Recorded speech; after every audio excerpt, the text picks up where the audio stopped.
va inaugurer. 3, 2, 1. Et voilà, bravo.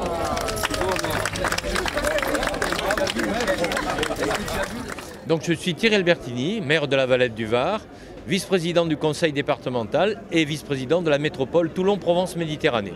Nous nous retrouvons donc aujourd'hui à l'occasion de la fête de la fraise à la Valette du Var. La manifestation, c'est surtout le retour aux sources de la ville de la Valette, car la Valette a été pendant au XXe siècle et même à la fin du XIXe siècle une des plus grandes productrices de fraises de l'ère toulonnaise. Donc pour nous, la fraise, c'est une tradition, la fraise c'est notre histoire. Mais avant, c'était la fraise et la violette qui étaient les deux productions essentielles de la ville de la Valette. C'était une ville de maraîchers, la Valette, et on ne faisait pas beaucoup de fleurs coupées, quelques anémones, beaucoup de violettes, mais surtout des légumes et en particulier des fraises et du cresson. C'était une des spécialités aussi de la ville. Sur le territoire, où produit-on la fraise ici? Alors aujourd'hui, il n'y a plus de producteurs de fraises sur la Valette, mais il y en a bien autour. Il y en a à Carqueiranne, il y en a à l'Almanar ailleurs, il y en a au Pradé, il y en a sur toutes les villes, à Olioul, il y en a sur les villes environnantes qui ont gardé des serres, qui ont gardé des producteurs de fraises. Et ici, vous avez sur ce marché 13 producteurs locaux qui sont présents. Faites-vous plaisir, vraiment vous me ferez plaisir, honnêtement. Venez, faites-vous plaisir en me faisant plaisir. C'est pas bien. Là c'est la fraise de Tagado, c'est la fraise de la Tagada. Non, nous sommes lancés dans la production de fraises il y a 2 ans. Et alors pour quelle raison vous avez choisi cette opportunité? Écoutez, on s'est rendu compte qu'il y avait un vrai marché sur la fraise. La majorité des fraises consommées en France viennent de l'étranger. Et le circuit court bat son plein, les gens ont envie de produits locaux, notamment sur la fraise qui est un produit très périssable.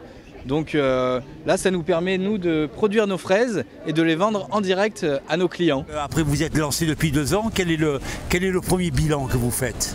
Écoutez, la première année était bonne, on a appris, on s'est rendu compte que la fraise c'était assez technique à produire. Et la deuxième année, c'est assez positif. On se rend compte qu'il y a toujours cette demande concernant la fraise. On a des très bons retours sur la qualité et le goût. Et la culture était intéressante. Le premier jet s'est très bien passé. La deuxième floraison est en cours.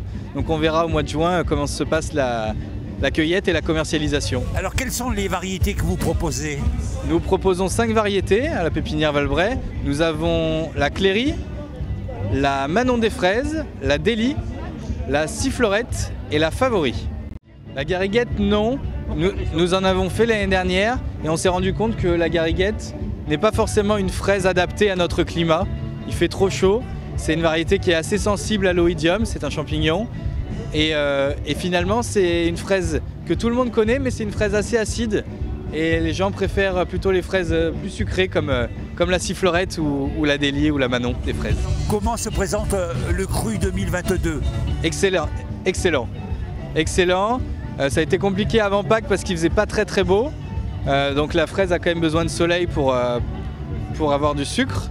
Mais en ce moment, je vous en prie, goûtez-les et vous me direz, mais elles sont très bonnes.